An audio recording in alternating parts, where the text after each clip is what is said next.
د احد جنگ د نبی علیہ السلام په غزوات او جهادونو کې یو ډیر لوی عظیم الشان معرکه وه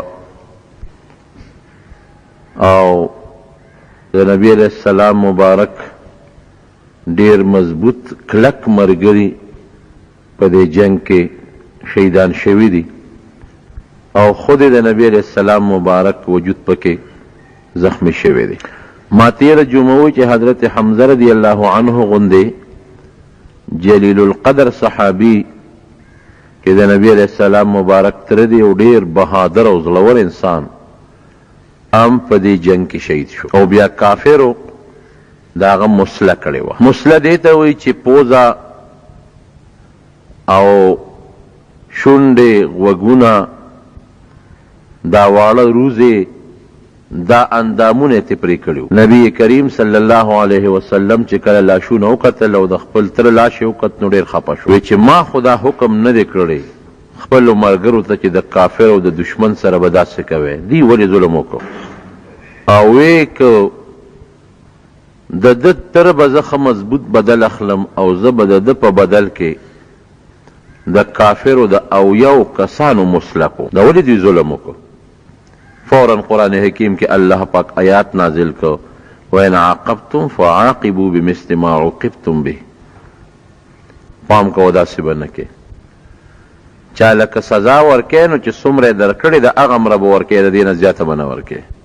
نبي علیہ السلام فوراً د خپل قول نه رجوع کړه او صحابو ته حکم وکړو چې که کافرو هر څه کړي دي خو که تاسو څوک کافر ګیر کو غټ دشمن مې مسله به نه کوئ، پوزه یا غوږونه یا شونډې به چېرته هم د یو دشمن کافر نه پرې کوئ.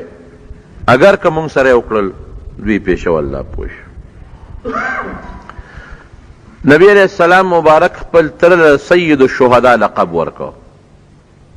وی زما دا تره به په جنت کې د ټولو شهیدانو سرداري. اوس هم حضرت حمزه رضی الله عنه ته خلق سید الشهدا وی او بیا او فرمایل وی زړه مې غواړي چې زه دې همدقسې پرېږدم او دا مارغان او حیوانات راشي او د غوښې وخوري، خو بیا به دا خلک خپل مړي نه ښخوي، بل زما ترور صفیه به ډېره دړمنه شي. ګنې زما دا زړه دی چې د غوښې د قیامت په ورځ د مارغانو د حیوانانو د خېټو نه راوچتې شي او دې ته الله جمدي کړي. خو بیا به خلک خپلو مړو سره دا چل کوي شهیدانو سره، نو ځکه یې د ښخو. او ما تېره جمعه ویلو چې هغه کس چا چې حضرت حمزه رضی الله عنه شهید کړی وحشي هغه بیا الله مسلمان کړ. نبی علیہ السلام لراغې وی زه مسلمانېږم. راولې یو استازی راولېږو نبی علیہ السلام ته چا وویل چې صاحب هغه وحشي مسلمانېږي ډېره ښه ده. دی راغی وی زه زړه مې کېږي اسلام ته مسلمانېدل غواړم. نبی علیہ السلام مبارک ورته فرمایي وی تا حمزه وجلی دی؟ عجیبه تپوس دی کوي حمزه تا وجلی دی؟ دی ورته داسې نه وایي چې نه، بیا خو دروغو کې راځي. داسې هم نه وایي چې او، ځکه دا خو هم یو ډاډه خبره ده. وی ای د الله رسوله وی هغې الله له ثنا ده او صفت دی او حمد دی چې زما په لاس باندې الله پاک حمزه جنت ته ورسو، ډېر لوی مقام یې وله ورکو او زه الله د هغه په لاس رسوا نه کړم. ما چې مړ خو جنت ته لاړ الله عزت ورکو، خو که زه یې وجلی وي نو هغه وخت کې زه کافر وم، زه به رسوا شوی وم. نو زه الله د رسوایۍ نه د هغه په لاس بچ کړم او زما په لاس هغه له الله ډېر لوی عزت ورکو. وی توبه دې قبوله ده، زما دا دومره لویه ګناه به الله معاف کړي. وی الاسلام یهدم ما کان قبله، چې ایمان دې راوړه دې نه مخکې ګناهونه دې ټول معاف. ګوره څه عجیبه نظام دی، څومره لوی جرم وی هر څه دې معاف. خو یاره یو کار به کې ته ما سره دلته یو ځای مه اوسېږه چې ته جهاد ته لاړ شه، داسې به وکړې شې؟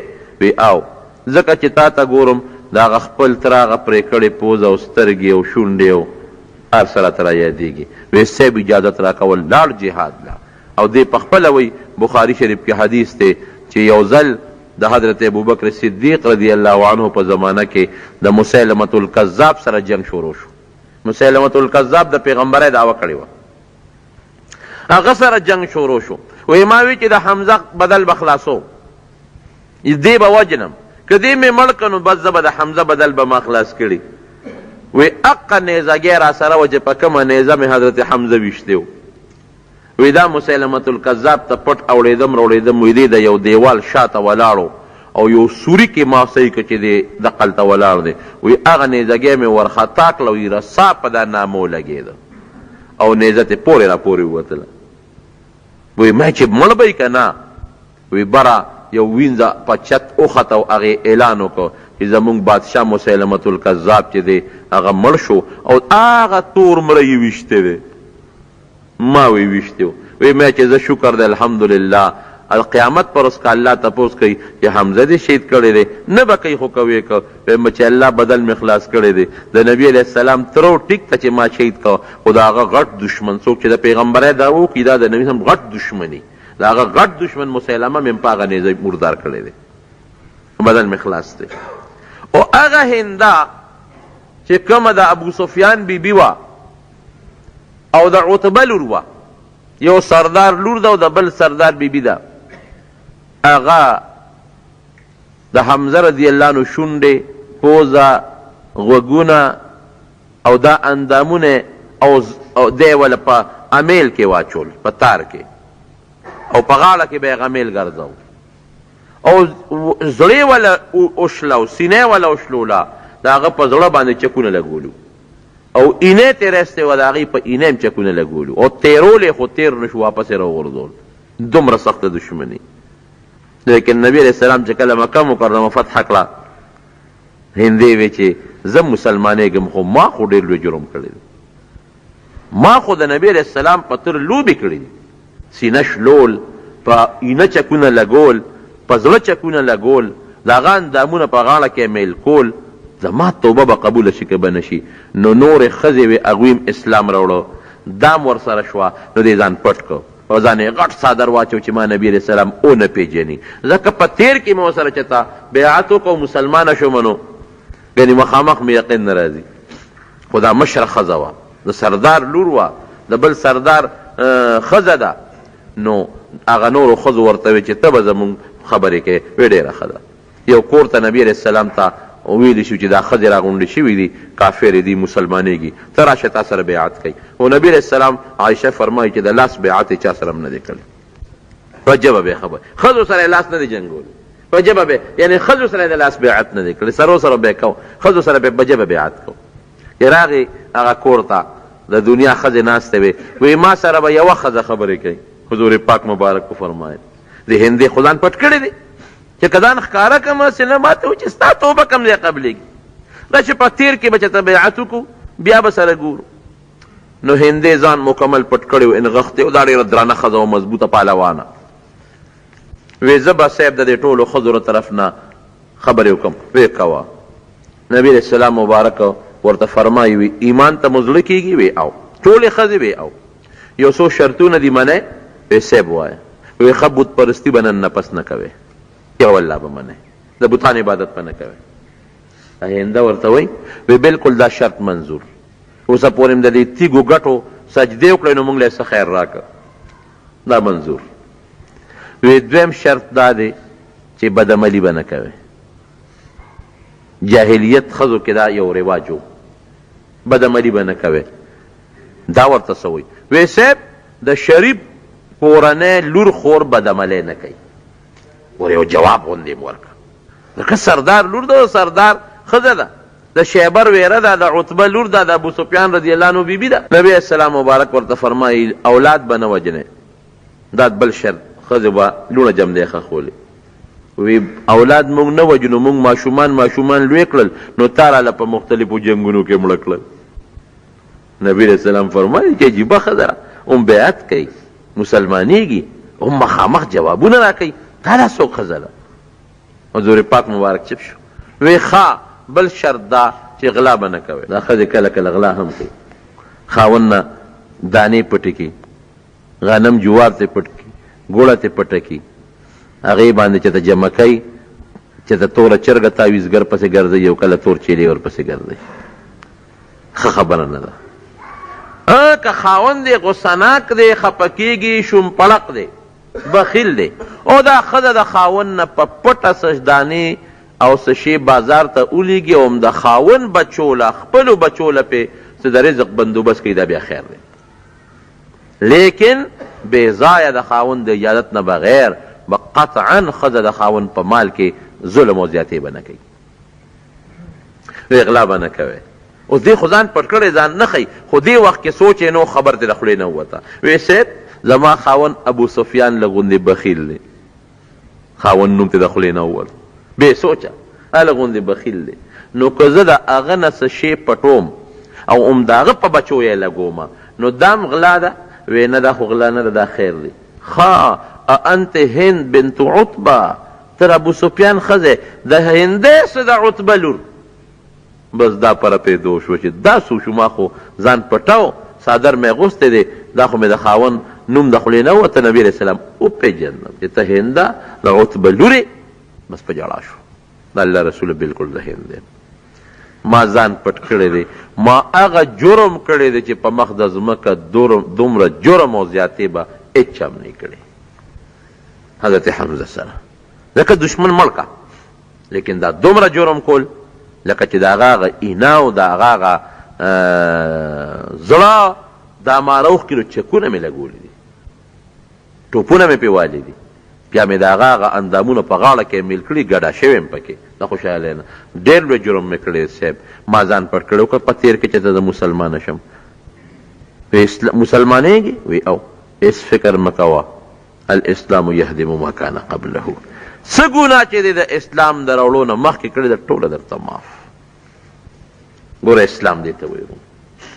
مونږ خلکو نه چې چا نه غلطي وشي او چا له لاړ شو چې مونږ معاف کړو نو نه معاف کوي، جرګې والا بوزه نه معاف کوي. ته د خدای نه لوی څه الله جرم معاف کوي، ته نه معاف کوي.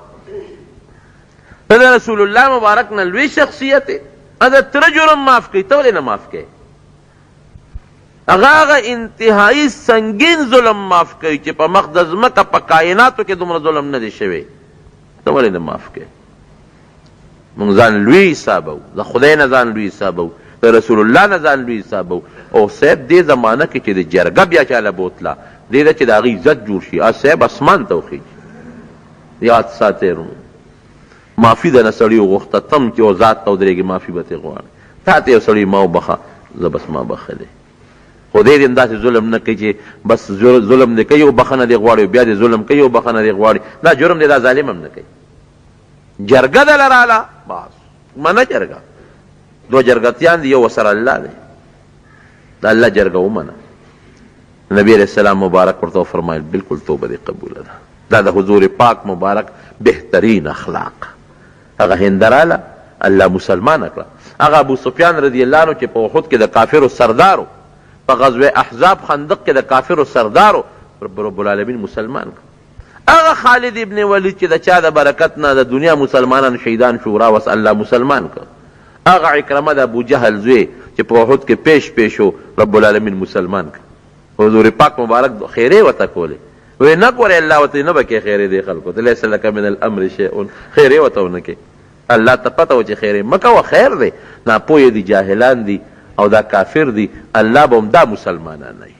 خدای پاک ما غاټ غاټ لوی لوی سرداران راوستل، وحشي او هنده، دا ټول پروردګار په اسلام کې وردن نه کړل. نو حضرت حمزه رضی الله عنه قبر اوس هم د احد میدان کې دی، سید الشهدا. یو ماشوم بچی و ته چې ودرېدم، ما ملګرو ته قبرونه خوله، ماشوم دا خیال و چې ګني دته نه دي معلوم، رکوټې بچی و، هغه دا خلکو ته قبرونه ښیي نو دا خلک اجان ولا ریال ورکړي، داسې رکوټې بچی و. عربی کې ما ته دې خوا راشوې، هذا سید الشهدا حمزه رضی الله عنه. هغه زما ملګري ته بچی ته مونږ ته دې ښیي، ما نه ته پرېږده خیر دی، بچی بل هم راته ښایه، بیا ور یو 2-3 ریاله ورکړل. سید الشهدا ما باندې هغه لفظ ډېر ښه شته ولګېد، دا ماشوم بچي هغه، هذا سید الشهدا حمزه رضی الله عنه، د شهداو سردار حضرت حمزه رضی الله عنه. بل پکې یو ډېر لوی صحابي شهید شو، تاسو په دې نعتونو کې نوم اخلئ، حضرت حنظله رضی الله عنه پکې شهید شو. او دې واده شوی دی او پته ورته نه لګي د احد د معرکې دغې وخت سره راغی بیبي سره په لویه بیودسۍ کې پروت دی. ما ته ولګېدله څه چل دی؟ مدینه منوره خوشې خوشې ده. وی تا ته پته نه لګي؟ وی نه. وی نبي علیه السلام ته دی که نه کافر راغلي دي احد خوا کې پراته دي جګ ښه هر څه یې پرېښودل غری وه. هماغه بیودسۍ دوران کې لویه بیودسۍ دوران کې ورغی. ښځه یې وایي ما خوب ولید د شپې داسې خوب مې ولیده چې د جنت دا حنظله چې دی رضی الله عنه دی اوچت شو د اسمان دروازه کولو شو دی پکې بره لاړ. د اسمان دروازه کولو شو دی پکې بره لاړ ورننوت پکې. وایي بس زه پوه شوم چې د روح نن د اسمان د دروازې نه پورته جنت ته روان دی. چې د کوره ووته نو د دروازه کې ووته مو داسې شاته مې ورته نیغ نیغ کتل. ګوره ډېر ګران کار دی. او ما ول آواز ورکړه چې سړیا لاړې وې چې او لاړم دوا راپسې کا ورلم د نبي علیه السلام خواله ابه د تورو په منځ کې ولاړي زه به دلته تا سره ملاستی یم په دې کور کې به زه ملاستی یم. سلام ای ما ورته هغې پورې کتل چې تر څو په لاره کې دی زما د سترګو نه پناه شوی نو. ځکه ما خو د شپې خوب لیده زه خو پوه وم چې د اخري جدایي د زما نه لاړ. ورتلو سره نبي علیه السلام له ورغی او تیره جمعه مې ویلي چې یو سړی ابو عامر فاسق یادم نه که نه چې د دې مدینې سړی منورې او تللی و مکې ته د مکې خلک یې راغوښتي وو. ما ویلو چې راغې او خلکو ته یې وی چې دا د ما قوم دی چې زه ور مخامخ شم دا به ټول د نبي علیه السلام نه خواشي. دا د حضرت حنظله رضي الله عنه پلار یې هلته کافرو سره ولاړ دی. کافر یې روستي دي د نبي علیه السلام د حملې دپاره. او زوی دومره قربان د الله رسوله وی زما پلار چې د ابو عامر راغلی د کافرو کې ما ته حکم وکړه چې د خپل پلار مړ کړم بیا چېر څه کېږي ستا د خوشحالولو د الله د رضا دپاره زړه مې غواړي چې د خپل پلار مړ کړم. نبي علیه السلام مبارک ورته وفل نه حنظله که دا پلار مخې له درغې نو بیا به یې نه وجنې ابه نور مسلمانان وجنې ته به ورته غږ نه کوې. ګوره عجیبه نظام دی که نه پلار ته به ګوتې نه وړئ. دا حکم و بالکل د نبی علیه السلام که چرته د یو مسلمان پلار په کافرو کې دی زوی په کافرو کې دی دله مخ په مخ ورغې په دې به لاسونه نه پورته کوې پرې نه به ورځې پلار له به نه ورځې ورغې لکه د ځوان مردی په شان او ښه وي چې هغه ته به نه پرېږدې نو بیا خو د مسلمان د کافرو دا چې کوم د ټولو نه لوی مشر دی ابو سفیان په ده ورلم لیکن اخو الله ته نه وه منظوره که نه همدغه ابو سفیان خو وروسته مسلمانېږي خو چې توره اوچته کړه ورشغ والې نو د شاته نه یو بل کافر دی په سر په توره ولاندې را پرېوته شهید شو. چې شهید شو نبی کریم صلی الله علیه وسلم ته چا ووی صاحب هغه حنظله رضی الله عنه خو هغه د شهید شو دا د پلار د مرګ ډمنې کې په ابو سفیان رضی الله عنه ورغې خو شاته نه بل کافر و شهید شو. حضور پاک مبارک وفرمایل هغه ته پته نه وه ګورې دی چې دی په لویه بیودسۍ کې دی هغه ته پته نه وه. وی هلکه ما خو یو شی ولیده وی اوریځ راښکته شوه او د اوریځې نه د سپینو زرو په کاسو کې باران وشو په سپینو زرو په لوښو کې د اوریځې نه باران وشو او فرشتې لګیا دي د هغه سپینو زرو د لوښو په اوبو باندې د حنظله له غسل ورکوي. وګورئ تپوسو کې څه چل شته نورو صحابو ته غسل نه میلاویږي ته غسل میلاویږي او د اوریځې نه باران کېږي او د سپینو زرو په کاسو کې کېږي او فرشتې لګیا دي غسل ورکوي. هله معلومات واخلئ چې تپوس یې وکړه نو ښځې وې چې دی په لویه بیودسۍ کې و دومره انتظار ما ورته چې سړیه ولامبه نو بیا لاړ شوې نه لامبم ځان مخکې رسوم حضور پاک به د تورو پلقار کې ولاړي زه به دلته کې تا سره مې دې ته بادري و. نبي علیه السلام مبارک وفرمایل غسیل الملائکه دا هغه لقب دی فرشتو لمبولی دی حالانکې د شهید متعلق دا حکم غسل نشته لویه بیودسۍ کې رب العالمین جنت نه ولا فرشتې رالیږي د سپینو زرو په کاسو کې ورته هغه فرشتې غسل ورکوي. یو بل صحابي دی حضرت خسیمه رضی الله عنه حضرت خسیمه رضی الله عنه بوډا دی سپینګیری ګوره دی د شهادت ته تمنا راته کوي. زوی حضرت سعد په بدر کې شهید شوی ده وی یا الله کله به د جهاد موقع راشي که ماتم چې ته خدای شهادت راکړه. نبی علیہ السلام له راغی وی د الله رسوله ما بیګا یو خوب ولیده. څه خوب دی ولید؟ وی ما خپل زوی په خوب کې ولید سعد ډېر خشته مزیدار باغ دی، پکې میوې دي او پکې چینی دي او زما دا زوی پکې روان دی او ګرځي پکې. مې چې بچې څنګه؟ وی بابا ډېر زیات خوشحاله یم. بابا راځې نه؟ ماله راځه. وی مې چې بچې دا خو ډېر خشته علاقه ده او ډېر خشته ښکلې باغونه دي. وی دا جنت دی او بابا درته سوال کوم چې مهرباني وکړه زما دې جنت ته راشه. نو زر نبی علیہ السلام ته کېناست، وی دغسې مې زوی لیدلی، ما ته سوال وکړه چې ما له الله شهادت راکړي. له الله نه راله سوال وکړه چې ما له الله شهادت راکړي. وی ډېره ښه ده، لاس یې پورته کړم، یا الله دې حضرت حسیمه رضی الله عنه له شهادت ورکړي. ورغې خو په ځوان مردی باندې جنګ وکړ او په آخر کې شهید شو. تمنا به کوله صحابو د شهادت. حضرت جابر رضی الله عنه فرمایي زما پلارو حضرت عبدالله رضی الله عنه وی چې لاړو د نبی علیہ السلام په خوا کې ولاړ دی او شهید شو. خو د شپې نه ما ته وی چې بچې ما خوب داسې لیدلی چې زه نه پاتې کېږم، جمدی واپس نه راځم، په ما قرضونه دي. نو ته مهرباني وکړه چې بل هېڅ کار مو کې خو چې زما د مرګ نه پس ګورې زما قرض زما په غاړه پاتې نه شي، په هره طریقه چې دا رالاخله. ډېره ښه ده ماما. د شپې نه صحابه په تمه وو چې زه به مرم او شهید کېږم. دا پته نه لګېده چې څنګه لاړ شهید شو پلار نه. او هغه سره هم کافرو دغه چل کړی و چې دا پوزه یې ترې پرې کړې وه، مسله یې ورسره کړې وه. وی زه رالم ما ته څادر لر کو.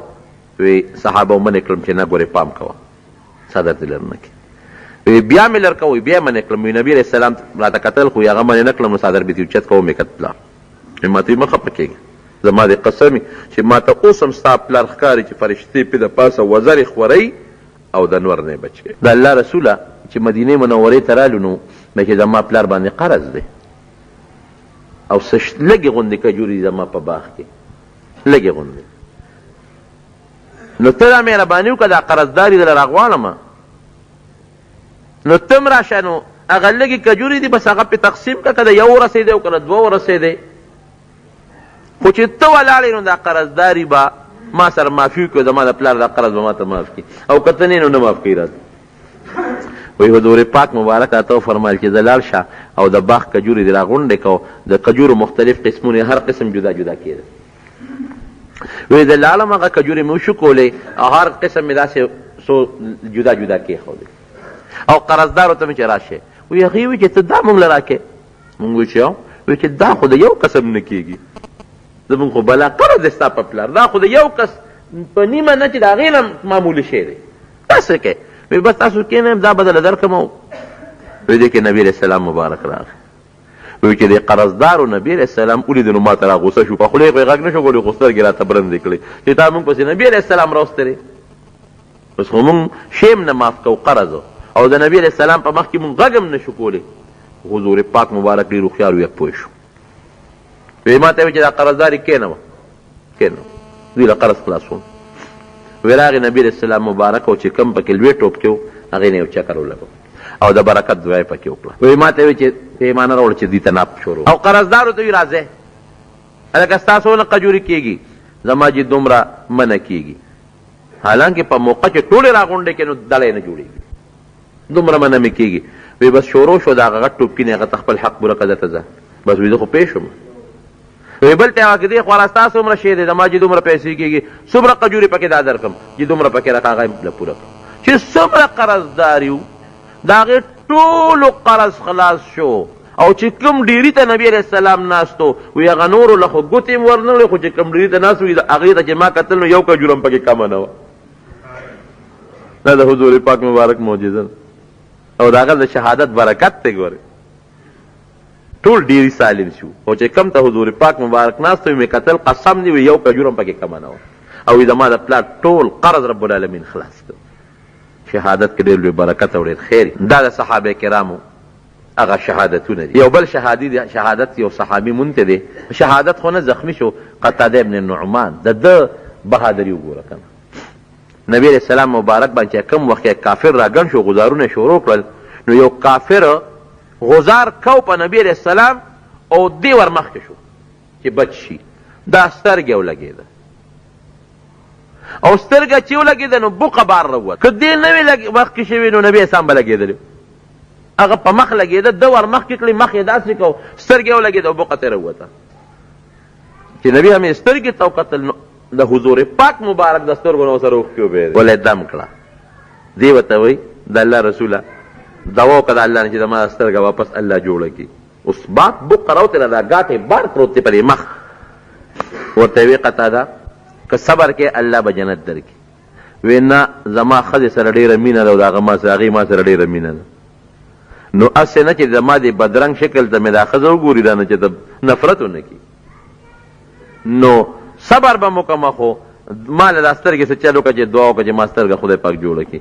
نبي علیه السلام مبارک پې ښه رامخ کړه، لاس مبارک یې وله په سترګه کېښود، واپس یې وردن نه کړه. او چې لاس یې پراخ کړه وی الله دې جوړ کړه او الله دې نورم ډولې کړه، الله دې جوړ کړه الله دې نورم ډولې کړه. او چې لاس مبارک یې پراخ کړه، هغه قتاده ابن نعمان رضی الله عنه فرمایي وی قسم په خدای که ما ته دا محسوس کېده چې زما سترګه لګېدلې ده یا خوږ شوې ده.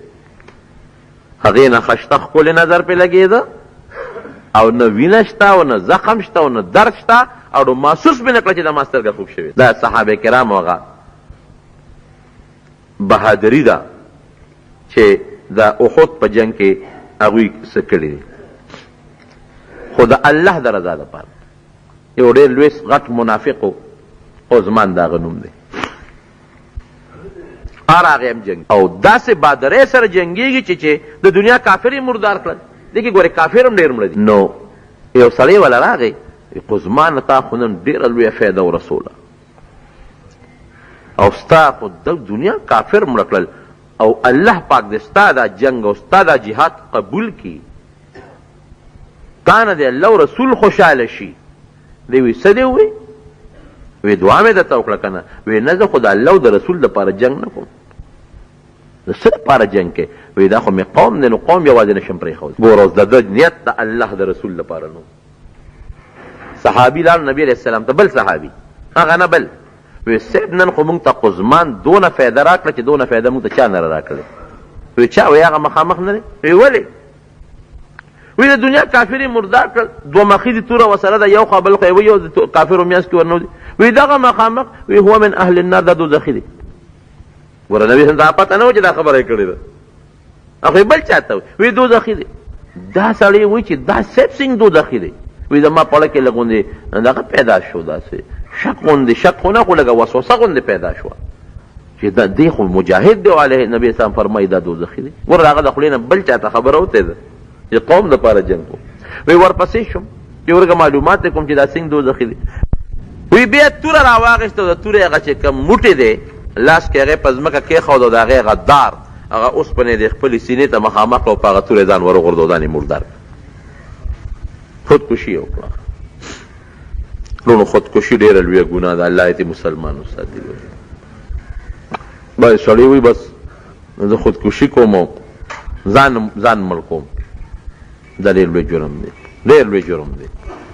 او لا اوس خو دا بل قسمه خودکشي شروع دي، ځان هم مړ کو بل مسلمان هم مړ کړه. تو خدای دې به وایي زه جنت ته ځم.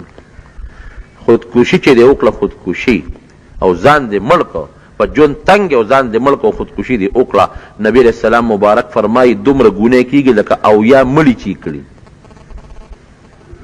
دا ډېر لوی جرم دی. ګوره ځان ولې وژنې؟ الله عبادت کوو که نه؟ او بیا داسې چې ځان هم وژل او بل مسلمان، دا خو بیا ډېر لوی جرم دی. دا خو لږ جرم نه دی، دا خو ډېر لوی جرم. نو ځان یې مړ کړه. هغه صحابي وایي چې راغی نبي علیه السلام له ودرېد، وی د الله رسول زما د قسم په خدای چې د الله رښتونی پیغمبر یې. ولې؟ وی هغه چې تا وی دوزخي دی، وی زما له کې لږه وسوسه پیدا شو چې دی مجاهد د جهاد کوي او نبي اسلام وایي چې دوزخي دی. وی هغه صاحب زخمي شو نو خودکشي یې وکړه او ځان یې مړ کړه. نبی علیه السلام حکم وکړه صحابي ته وی ودرېږه او دغه ځای کې اعلان وکړه چې جنت ته به هغه سړي دي چې کوم کامل او پوره مسلمان وي. ان الله لا يؤيد هذا الدين بالرجل الفاجر. کله الله د یو فاجر سړي په لاس باندې د دین خدمت کوي. د دین خدمت واغې خو سړی د الله او د رسول د رضا دپاره نه جنګېده، د قوم او د غنیمت دپاره جنګېده. وګوره کوم خلک چې د الله لپاره جنګېدل هغوی له الله څومره مقام ورکوي. کوم سړی چې مړ شو په دا میدان کې خو د الله دپاره نو هغه څومره خدای پاک ذلیله کړي. خپله نبي علیه السلام یې صحابو ته خی چې دا سړی جهنمي دی.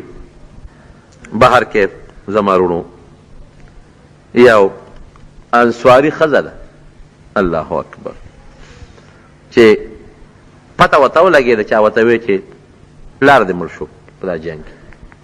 انا لله و انا الیه راجعون. نبی علیہ السلام څنګه دی؟ وی هغه جوړ دی، ټیک دی، را روانه د مدینې منورې. خو دا ښځې را منډې وی، ځکه پروپیګانډا وشو چې بلا صحابه شهیدان شو. بل سړی مخې ولغې، بیبي خاوند دې مړ شو، شهید شو. انا لله و انا الیه راجعون. الحمدلله. دا راته ووایه نبی علیہ السلام څنګه دی؟ وی هغه ښه دی. چې لږه مخکې راله یو بل سړی ورمنډه کړې، ورته بیبي پلار دې شهید شو، خاوند دې شهید شو، ورور دې شهید شو. وی الحمدلله انا لله و انا الیه راجعون. دا راته ووایه چې د نبی علیہ السلام څه حال دی؟ وی ټیک دی. چې لږه مخکې راله یو بل سړی ورمنډه کړې، بیبي خبرې؟ وی ولې؟ وی پلار دی، خاوند دی، رور دی، زوی دی، څلور واړه شهیدان شو. وی الحمدلله انا لله و انا الیه راجعون. نبی علیہ السلام څنګه دی؟ وی هغه ټیک دی. چې راله وی ما ته نبی علیہ السلام ښایه. صحابه وی راشه پلار دی. وی دا پرېږده، وی نبی علیہ السلام راته ښایه. پیغمبر علیہ السلام مبارک لی بوتله چې وی کتل وی جړل. وی زما د قسم پالې چې ته مې روغ سالم ولیدې، زړه مې باغ باغ شو لکه چې ما ته څه تکلیف نی، خوشحاله شو. دا محبت و جی د ښځو، د سړو، د مسلمانانو.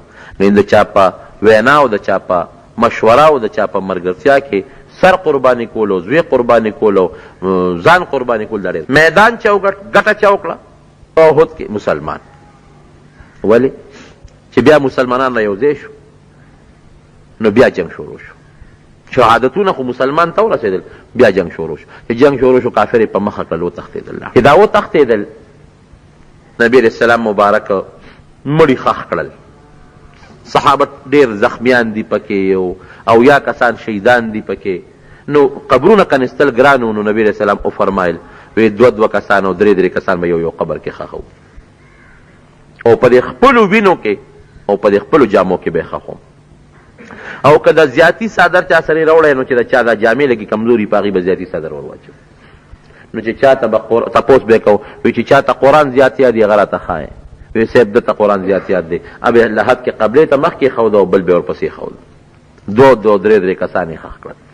حمزه رضی الله عنه هغه خپلې جامې لګي کمزورې وې، وی څادر راوړه چې پې واچو. څادر یې پې اچو نو لنډو، نو چې سر ته به یې راښکه نو خپې به یې ښکاره کېدې، او چې خپو ته به یې راښکه سر به یې ښکاره کېده. حالانکې خور وله دوه څادرې راوړې وې، یو اوږد و یو لنډی و. نبی علیہ السلام مبارک چې وکتل یو بل شهید و، هغه باندې څادر نو. وی دې دوو کې یو هغې له ورکړې. وی صاحب یو اوږد دی بل لنډی دی. وی قرآندازي پکې وکړې. چې قرآندازي پکې وکړه هغه اوږد د هغه بل صحابي ورسېد، لنډی دته پاتې شو. چې سر به یې پټ او خپې ښکاره کېده، چې خپې پټۍ سر ښکاره کېده. وی سر وله پټ کې په خپو وله بروده واچوې. نو حمزه رضی الله عنه سید الشهدا په داسې کفن کې ښخ دی، په خپو یې برود او سرګړی پروت. فارغ شوه دفن نه. صحابه هم ستړي چا پراپیګنډه وکړه، وی صاحب کافر خو بیا را روان دي. وی څنګه؟ وی ابو سفیان فیصله کړې ده چې داسې کار دي مسلمانان به د خپلو مړو په خښولو کې وي، راځئ چې پې ورشو چې بس ختم یې کړو. نبي علیہ السلام فورا اعلان وکړو، وی شته چې څوک ما سره په دې زخمي حالت کې ملګري شي ورپسې موږ وځو. وی صاحب تابعدار.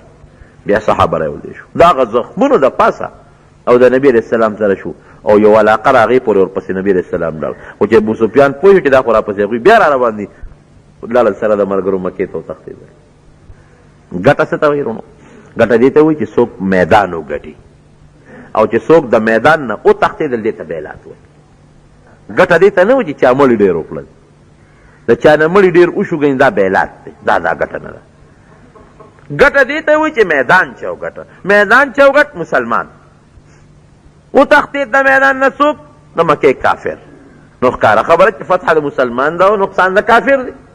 البته دومره ده چې د مسلمان د کافر دوچن، کافر یو چن دی او مسلمان د هغه دوچن شهیدان شو. ځکه دا یو ډېر لوی د افسوس جهاد په تاریخ کې یادېږي. او نبی علیہ السلام د دې غر ډېر صفت کوي، احد جبل یحبنا ونحبه. احد داسې غر دی چې د موږ سره مینه، زموږ د سره مینه ده، او د قیامت پر ورځ به دا غر الله راوالي د جنت په دروازه کې به یې ښخی. او نبی علیہ السلام فرمایي چې که څوک احد ته لاړی د دې میوه وخوری د دې بوټې وچوپی که بل شینی نو دا ازغیدار بوټې راوالی په خوله کې کېدی وي چوپی. نو اوس هم چې حاجیان صاحبان لا زه ورته یم د احد کې هغې کې دا واړه واړه بوټي د ازغي والا دا غنې والا دا نری پاڼې والا هم دا راوالی په دا خوله کې وچوپی د نبي علیہ السلام مبارک حدیث دی. مونږ ته د دې جهاد نه یو ډېر لوی سبق میلو شو. یو سبق خو دې دا میلو شو چې ګوره هغه د غونډۍ صحابه لږ غوندې د پیغمبر علیه السلام مبارک د حکم خلاف ورزي وکړه چې هغې ورته مخ وځی او دوی راکوز شو. غام خو دغه دی نه جوړ شو که حالانکې د هغې غریبانانو اجتهادي غلطي وه قصدن د نبی علیه السلام د حکم خلاف نه دی کړی. د هغوی دا سوچ و چې ګنې مونږ ته د جنګ دوران کې دا ویلي چې جنګ تر څو جاري وي نو دلته به یې هغه هغوی ذهن کې رالل. حالانکې د پیغمبر علیه السلام مبارک وینا دا وه چې بلکل تر زما د وینا پورې به نه راکوزېږي. لږ هغوی هغه خپل سوچ کې خطا شو قصدن یې د حضور پاک مبارک د حکم خلاف ورزي نه راکړی سوچ کې لږ خطا شو د هغې څومره نقصان شو او یا صحابه شهیدان شو د حضور پاک مبارک غاښ پکې مات شو او مخ مبارک زخمي شو. نن سبا مونږ وایو مونږ په تاوان کې روان یو کافر د لاسه مونږ غزار کړو دا کړو دا کړو مونږ څونه غلطی کوو هغې لږه غلطي وکړه څونه تاوان یې وموند. د الله پکې بل حکمت سو نبي علیه السلام یې قصدن زخمي کوو ولې څوک دا ونه وایي چې دا خدای دی ګورې خدای نه زخمي کېږي الله نه زخمي کېږي الله ته څوک نقصان نشي رسولی او ما سوا د الله نه نبي علیه السلام مبارک خو لوی شخصیت دی د ټولو پیغمبرانو د ټولو رسولانو د ټولو امام دی بعد از خدا بزرگ توی قصه مختصر یو د الله نه مرتبه کمه ده د مخلوق د ټولو سردار لیکن الله خی چې ډېر لوی شان مې ورکړی دی هسې نه سبا وروسته څوک عبادت شروع نه کړي څوک ورته خدای ونه وایي لږ غوندې د احد په دې جنګ کې معمولي غوندې تکلیف ورته رسوم چې دا څوک ونه وایي چې ګریزام الله دی نه بنده دی ګورې د الله بنده کامل بنده. بل فایده څه بل پکې دا یو حکمت غټ چې دا به د ډېرو خلکو نه وروستو مړي به کېږي شهیدان به جوړېږي. نو که دا صحابه نه وي شهیدان شوي نو موږ ته به تسلي رقم دی نه میلاوې ده دا دل تسلي شوه چې لکه د مادار ور د جنګ کې شهید شو د حضرت حمزه نه زیات نیازبین خو نه دی که زما پلار مړ شو د حضرت جابر د پلار نه زیات نیازبین خو نه دی که زه زخمي شم د حضور پاک مبارک نه زیات نیازبین خو نه. نو دا به د وروستو شهداو دپاره او د وروستو خلکو دپاره یو عبرت یو تسلي به شي. او بل غټه فایده څه ده دا الله ښایي چې جنګ کې کله ګټه ده یو کله د بل الحرب سجالو کله د یو ګټه کله د بل ګټه. نو که وروستو مسلمان نو به کله مړي کېږي کله به د بل نه مړي کوي. نو که دې زمانه کې یا بله زمانه کې د مسلمان نه مړي زیات وشو دې به دا نه وایي چې ګنې زه الله نه یم خوښه مسلمان نه خلق مړه شو زامن مړه شو قوم مړ شو دا به نه وایي چې زه جوړ د الله نه یم خوښه او دا کافر یې خوښ دي نه هغه د احد قصه به ځان ته را مخکې کړي ولې صحابه کرام شهیدان شو نبي علیه السلام مبارک غاښ مات شو د خدای نور خوښ څه دا پکې بل حکمت الله دا د دې دپاره او یې غټ حکمت پکې بل سو قرآن حکیم کې الله فرمایي لیحق الله الحق او بل دا چې الله حق ښکاره کي او منافق جدا کی پته ولګېده چې دغه 300 منافقین وکړه چې کوم د لارې نه واپس شو الله منافق او مسلمان جدا کړ.